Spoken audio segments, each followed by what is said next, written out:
All right, on number 1 and 2, yes, the decimals are really weird. I didn't really want you to use the calculator to find the answer here.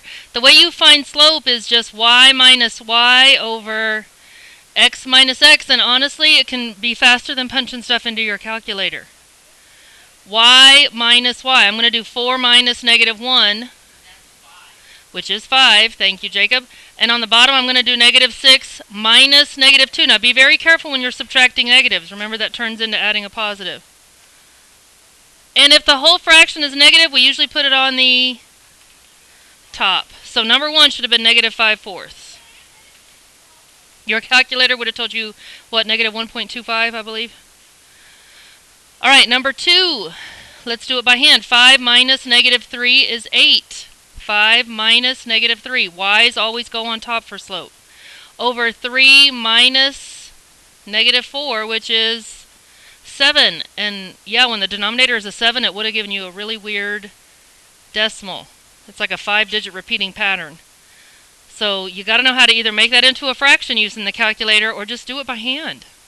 Are we good with 1 and 2?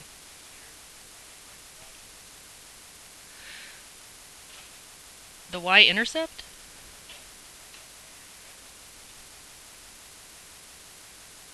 Okay, well, I didn't ask for the y-intercept, but you could have, if I wanted the equation, you would have just put this into stat, edit, stat, calculate. But all I asked for was the slope. All right, putting stuff in standard form. You have got to be really good at going from one form to another. This one was super easy. All you had to do was move the x's. Positive 2x plus y equals 3. Are we okay with that one? Of course, this one took a little bit more work, because you cannot have fractions. I have some kids who move the x's over and they think they're done. But you can't have fractions or decimals to be in standard form. So what would I do to this whole equation? Multiply everything by 7. So then you would have 7y equals negative 5x plus 28. Also, x's and y's have to be on the same side. So 5x plus 7y equals 28. Are we okay with that?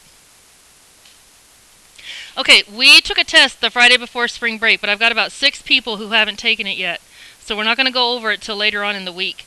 If we have time at the end of the period, I'll tell you your grade on the test and your current average. Progress reports go out this week.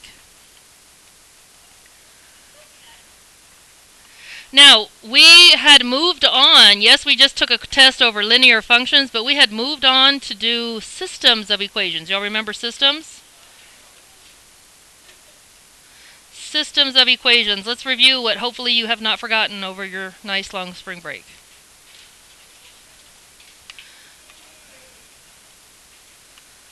Systems of equations. Who remembers something about systems of equations? It's when you're trying to find when 2 or more functions intersect. It's the point where they intersect. Now, there are some exceptions. What was one of the exceptions? Yeah, if you had parallel lines, that was kind of a special case. Parallel lines, there is no solution because they will not intersect. How can you tell if they're parallel? They have the same slope. Now, sometimes they'll try to trick you by putting one in standard form and one in slope-intercept form, so you might have to do a little bit of work. But if they have the same slope and different y-intercepts, then they will not intersect. There was also one other weird case that sometimes happens. When they're collinear, which basically means they're the same line, what does that mean? That's when there's infinite solutions. That means every point, they share every point in common because they're the exact same line.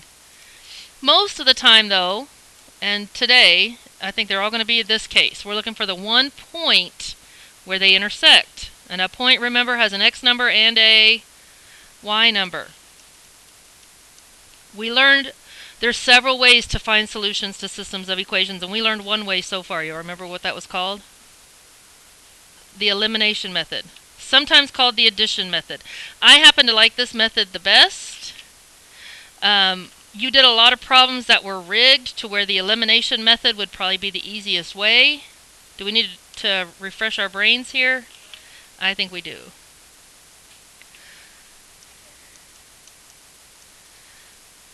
This is what a typical elimination method problem looks like, where you've got 2 equations that are in standard form. Your x's are lined up, your y's are lined up, your equal signs are lined up. And our job is to add these two equations together to eliminate something. Sometimes, though, you had to rig it, because if I add these two equations together, nothing's going to cancel. Our whole job is to make one of the letters eliminate. Y'all remember this now? Okay, write this down because I do want you to try it with me. You can do whatever you want. If you wanted the x's to cancel, what would you do? You could multiply the bottom equation by negative 6. If you wanted the y's to cancel, what could you do? Multiply the top by? Just by 2. And then the y's would cancel. It's up to you. Do whichever you want to do. Yes.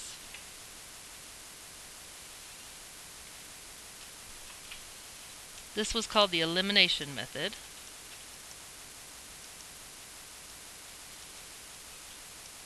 Sometimes called the addition method.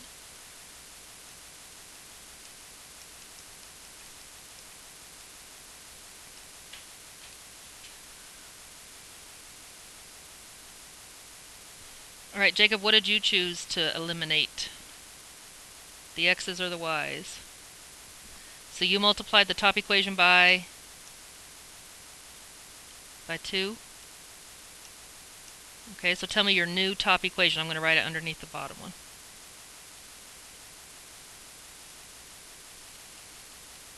Yes.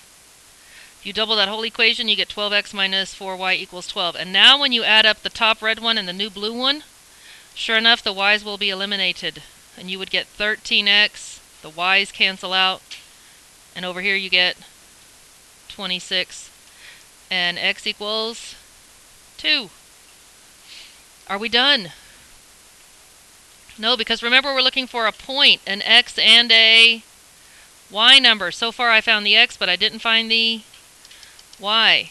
This next part is really substitution. If we know that x equals 2, then I'm going to take that x value of 2 and I'm going to put it into either this equation or the bottom equation or even the new blue equation that we made.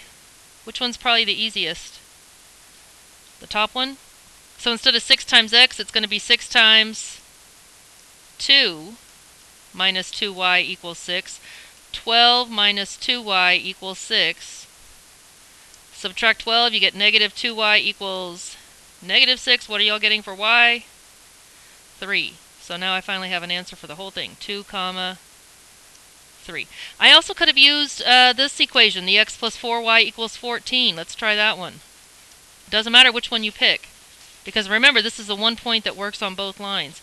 If I had taken my x value of 2 and put it into this equation, I would have 2 plus 4y equals 14.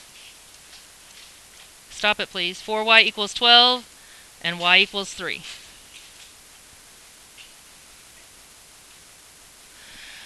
Okay, so are y'all okay with that? Because we're probably going to be taking a quiz over systems of equations sometime soon. We don't really have that many quizzes. We're already halfway through the 6 weeks. Are we good with this? The substitution method, the elimination method. Today we're going to look at 2 more methods. The first one is called the substitution method.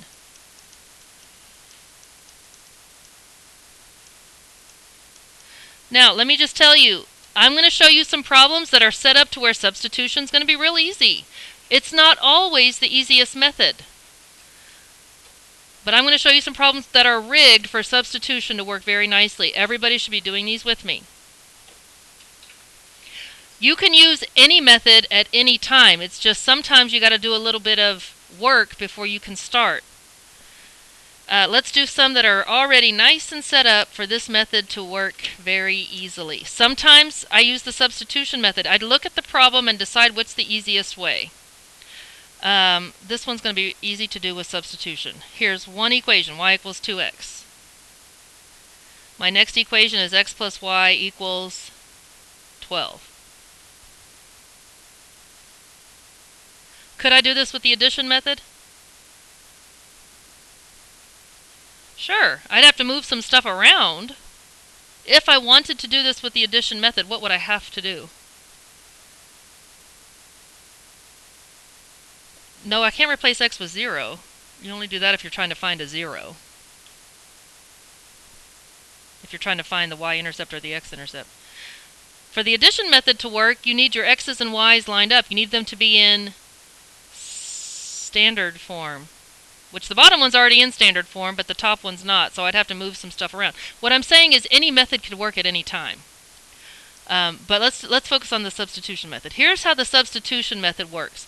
One of your equations has to have either a y all by itself or an x all by itself. That's the only way well, it's not the only way, but that's how substitution works. If you don't have that situation, then you've got to create that situation.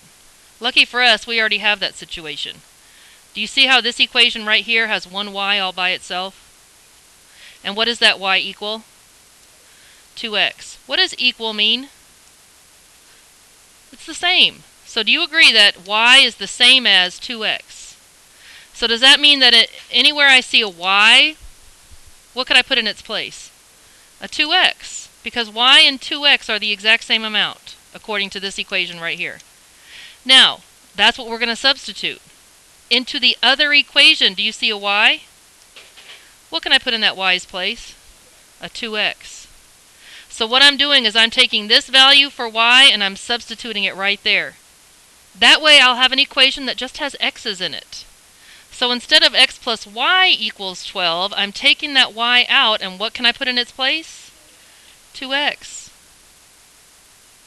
Not 2, but 2x. Y and 2x are the same thing. So I took this y out and I put a 2x in its place. Now look at that equation. It's a real simple equation. 3x equals 12, and what does x equal? 4. Diamond, are you doing this with me? Okay, now what do I do? Am I done? We were using substitution on the second step anyway. Now we're substituting 4 in for x into one of the equations. It doesn't matter which one. We know now that the x value is 4. Well, let's substitute this x for a 4. What would y equal? 8. 2 times 4 is y equals 2 times x, and we just figured out that x was 4. Y would equal 8. I'd get the same thing here. If I put a 4 in for x here, 4 plus y equals 12. Subtract 4, guess what y is going to equal? 8. So what's my answer? 4, 8. And we did that with substitution. I want to back up a second. I want to show you that you could have done it with addition as well.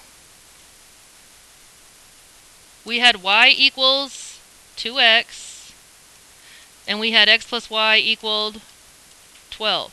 For the addition method to work, I need my lines in standard form. So this 2x could come over here, or the y could go to the other side. Either way, it might be easier to move the y over here.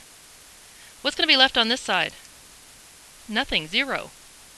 So I could have 2x minus y. You see where I'm getting the minus y? Because I'm going to move this guy over here. Now equals 0. Add them up and you're going to get 3x equals 12. What does x equal? 4. I'm going to get the same answer no matter what method I do, and then put a 4 back in, I would get 8 for y. Any method can work on any problem. For substitution to work, one of the equations has to have either a y all by itself or an x all by itself. Alright, let's look at another one. X plus y equals 8. Is that one substitution ready? No, but it would be easy to make it substitution ready. Look at this next equation. X equals y plus 2. Is that one substitution ready?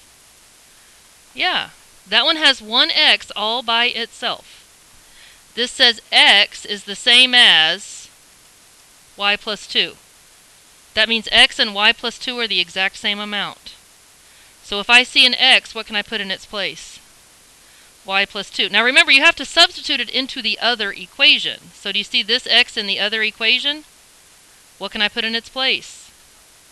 Y plus 2. So I'm going to take this x equals y plus 2, and I'm going to substitute it right there. Instead of this x, I'm going to put a y plus 2 in its place. What was the rest of the equation? Plus y equals 8.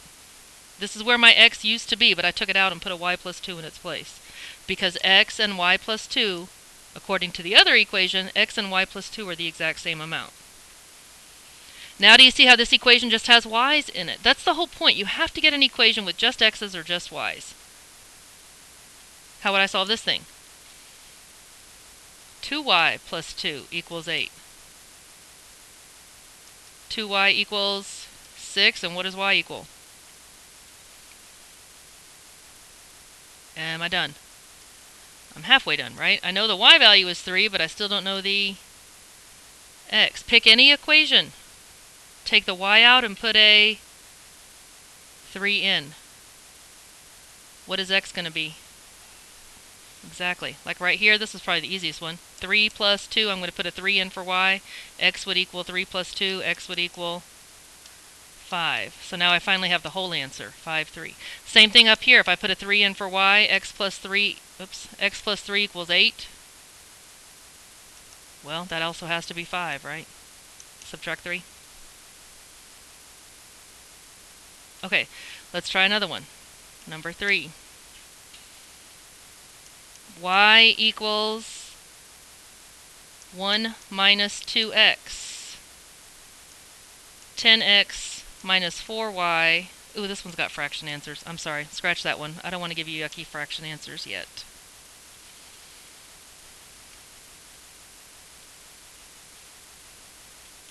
X equals negative 1 plus y.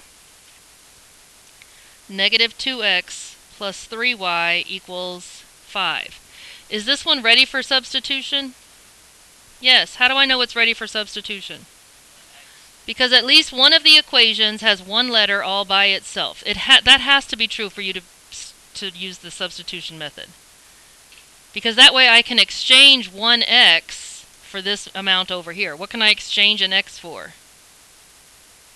Negative 1 plus y. X and negative 1 plus y are the same amount. Now this is a little trickier because look at the other equation. I'm about to take this x out and put negative 1 plus y in its place. What do you think I'm going to need? I'm going to need parentheses. What was happening to this x value? It's being multiplied by 2. By negative 2. So anything I put in its place, guess what I'm going to have to do to it? Multiply it by negative 2, the whole thing. So substitution can get a little more complicated. So instead of negative 2 times x, remember I'm going to substitute this x value for the other x value for what x equaled in the other equation, which was negative 1 plus y plus 3y equals 5. You see what I'm doing there? And now my equation has only y's in it, which is the whole purpose of any way that you're solving a system of equations. You want to get one number at a time. All right, finish that equation, please.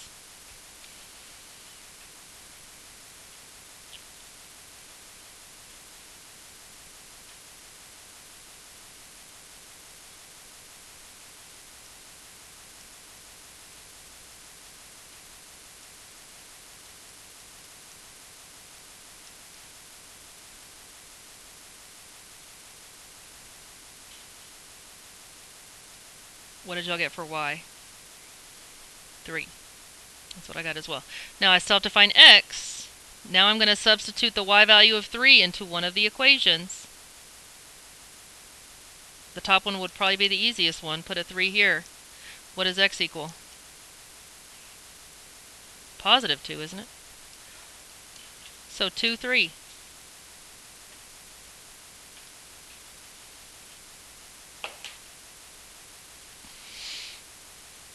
Okay, look at this one, number 4. Y equals 2x minus 6. Y equals x minus 4. These are both substitution ready. They're both solved for y.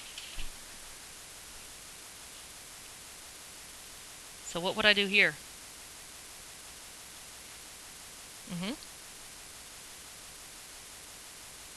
What would we do? What do you mean? What are you going to do to it? Well, you don't really need parentheses here. Okay, what does y equal in this equation? 2x minus 6. That means wherever I see a y, what can I put in its place? A 2x minus 6.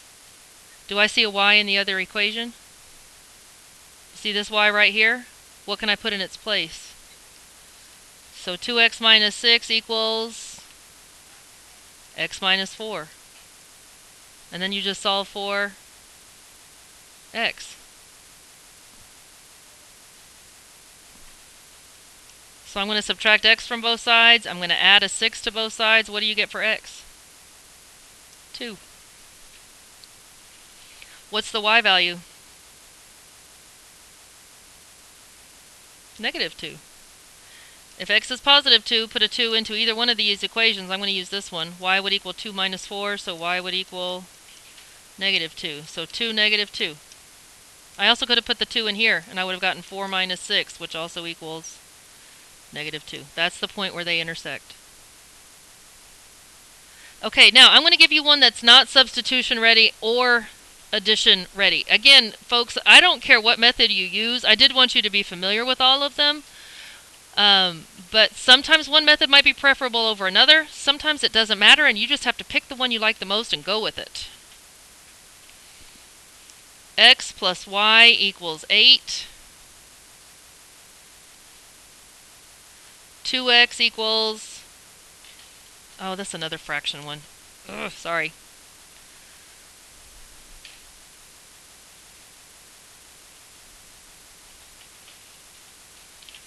Hold on, give me a second. I want to find a nice, easy numbers.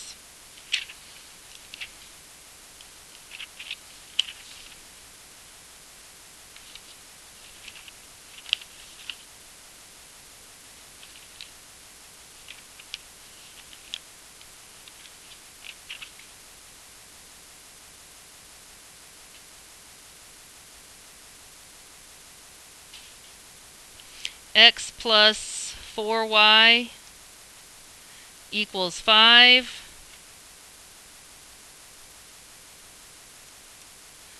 5x equals 7 minus 2y. Okay, it is not set up nicely for either method. For the addition method, you need them to be in standard form with x's and y's lined up. For the substitution method, you need one equation. That was a neat trick, Jeannie. She threw her own pencil at her face. You need one equation to have x or y all by itself. So, I tell you what, we're going to do this both ways. Which way do y'all want to do it first?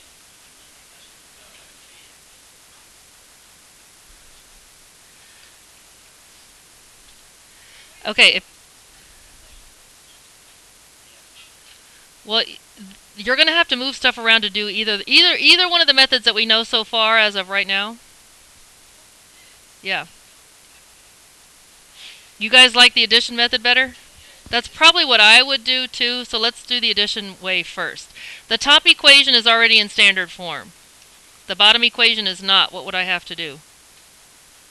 Add the 2y. So you would have 5x plus 2y equals 7.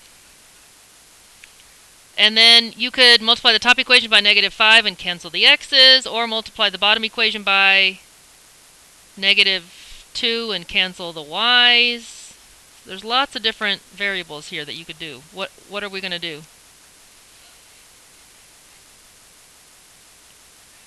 What are you going to multiply by? Okay, if we're doing the addition method, all I did so far was put them in standard form. Adding these two equations up is not going to make anything cancel.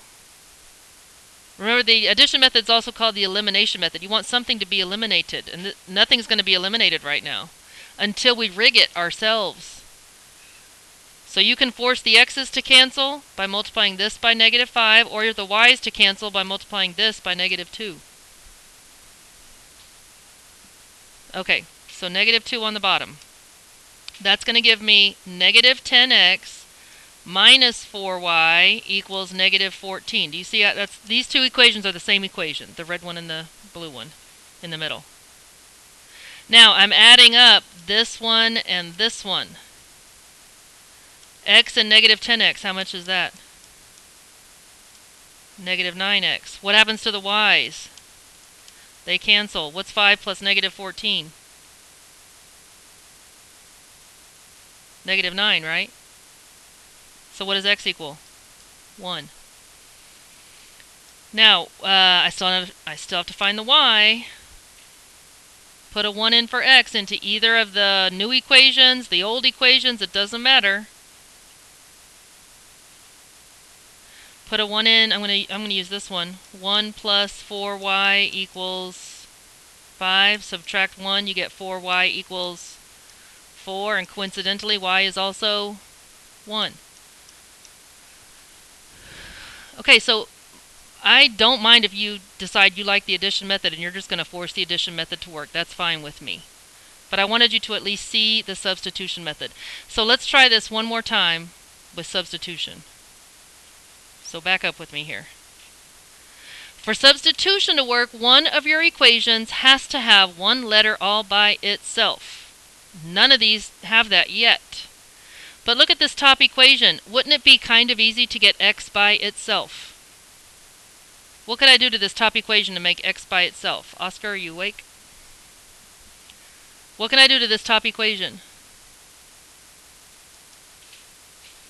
Move the 4y to the other side, so that would be x equals what? Negative 4y plus 5, or 5 minus 4y, either way you want to write it. Now I'm substitution ready.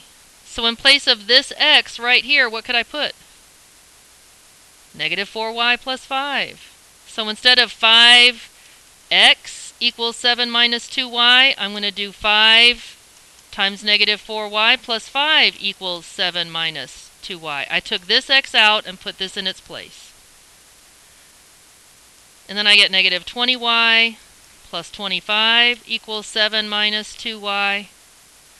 I'm going to add 2 y's to both sides. I'm getting negative 18y. Subtract 25, and I end up with the exact same answer. I still get a y value of 1. So it does not matter which method you choose. You have to decide which way you like the best and go with it. I agree that probably addition was easier for this one. But sometimes it's rigged nicely to where substitution is going to work really easily for you. Especially if you don't have a calculator and they're both in slope-intercept form, it's really kind of nice, like that one we did a second ago. Alright, you try one more and then I'm going to move on to the graphing method. There is a graphing method, yes. X plus 3y equals negative 7. Negative 7y minus 19 equals x. You decide, folks. I'm not going to force you to do it one way or the other. If you like the addition method better, do it that way. This one's also ready for substitution. You could do it that way as well.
Alright, so what method did you guys pick? Substitution. This one's really kind of nicely set up for substitution. This bottom equation is already solved for x. And this top equation, the x isn't getting multiplied by anything at all. So it wouldn't be that bad at all to take this x out and put negative 7y minus 19 in its place. So sometimes substitution is not that bad at all. I'm getting negative 4y. Add 19 to both sides. What's positive 19 and 7? And negative 7, I mean, 12. And y would equal negative 3. Could the addition method have worked as easily? Sure. I'm still not done, though. That's my y value. I still need my x. So I'm going to put that in for here. What's negative 7 times negative 3? 21 minus 19 equals x. What's 21 minus 19? 2. So my point was 2, negative 3. Did anybody do the addition method and not the substitution method? Did you get the same answer? You all need to see the substitution method. Doesn't matter which method you picked, this should have been the answer everybody arrives at. Nobody needs to see the addition way? We okay? Alright, the last way is just by graphing. And graphing kind of goes along with your calculator. You can use your calculator to find the solution to a system of equations. You just see where the two functions do what? Intersect. Now, the thing about the graphing method is that it has to be ready to be graphed. When is a function ready to be graphed? When it's in slope-intercept form. When it's in y equals mx plus b form.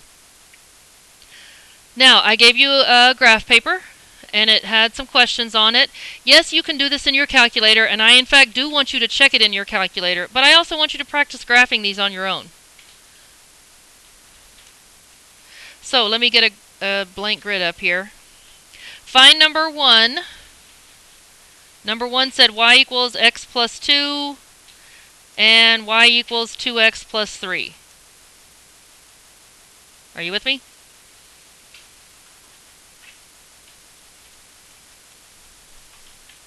We're going to graph these, just using slope and y-intercept, and we're going to see where they intersect, if they intersect. Will these two functions intersect? Yes, how do you know?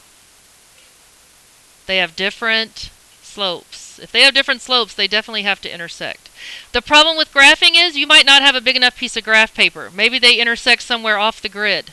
Same thing if you're doing it in your calculators. If your calculator screen can't see it, it won't tell you the answer. So guess what you have to do sometimes? You have to zoom out sometimes.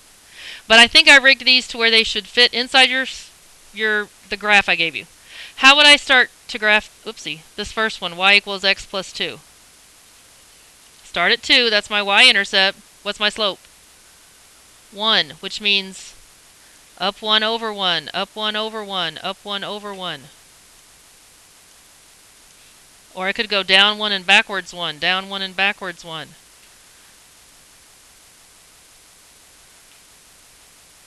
And then connect the dots. Alright, there's one of the lines. Now I'm going to graph y equals 2x plus 3. I'm going to do it in a different color. You might not have a different color, that's okay. But at least it'll be easier to see up here. What's my y-intercept for this one? 3. So I'm going to start at 3. What's my slope? Up 2 over 1, up 2 over 1, up 2 over 1, up 2 over 1. It looks like I need to go the other way, though. How else could I get a slope of 2? Down 2 and backwards 1. Down 2 and backwards 1. Down and backwards. 2 negative moves are the same thing as a positive move. Down and backwards. Okay, and then graph as best you can. The second line, do you see where they are intersecting? Right there. Where is that point? Negative 1, 1. So sometimes you can literally graph them and just see where they intersect. Let's check it with our calculator, which I do expect you to do. Because some kids were messing up on the graphing and then realizing they didn't realize they messed up their own graph until they checked it in the calculator. So I'm going to go to y equals and put in y equals x plus 2. I'm also going to put in y equals 2x plus 3. And what am I going to get the calculator to tell me? Where they intersect. That's the calculate key. So second function, calculate, intersection, first curve, second curve, guess. Please don't stop till you see the word intersection, and look what it tells us it is. -1, 1. Could we have gotten that same answer without a calculator, without a graph paper? Absolutely. We could have done substitution. Since they're both solved for y, I could have taken out one y and put in x plus 2 in its place. And I would have gotten x equals -1, which that is the x value of my intersection point. So any method works at any time. You just pick the method that fits the situation the best. Of course, for this, it's going to be graphing because I'm giving you graph paper. Try number 2, please.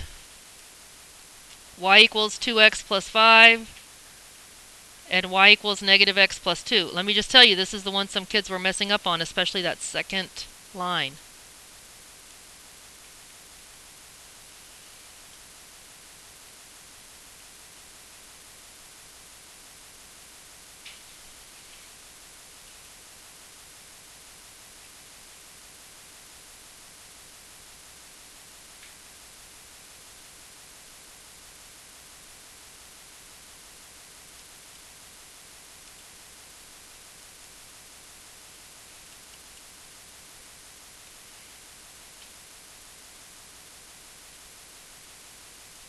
So after you get them graphed by hand, I do want you to check it by your calculator.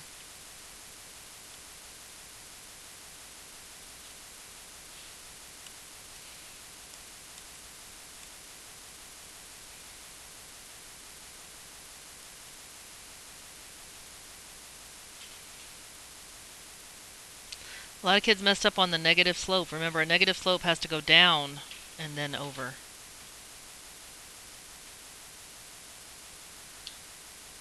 Alright, what did y'all get for where they intersect?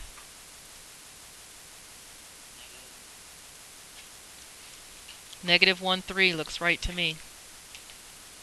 -1, 3. And if I wanted to be absolutely certain, I would go to y equals and put in 2x plus 5.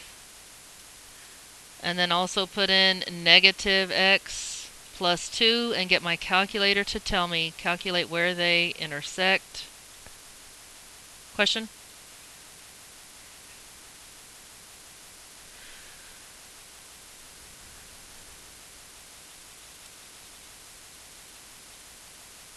Can't you just do the same thing? What do you mean? To solve this one right here? Yeah, you can do any method at any time. Absolutely. Yes. Some kids love the graphing method. The problem with the graphing method is it's got to be in graphing form, and they're not always in graphing form. Sometimes they're given to you in standard form. Also, the word problems don't always work out so much with the graphing form because you got to know what the x's are and what the y's are, and it gets a little confusing. But yeah, if you're just solving a system, this is a great way to do it. You have to be able to put it into graphing form by yourself, though. Like, look at number 5 and 6. Do you see how those are in standard form? So what are you going to have to do on number 5 and 6 before you can graph them? You're going to have to change it to slope-intercept form. Okay, so your homework is to finish this worksheet. I'm giving you plenty of time. Write the point where they intersect. After you find where they intersect, please write out the point to the side, and please check it with your calculator. Yes, front and back. Welcome back.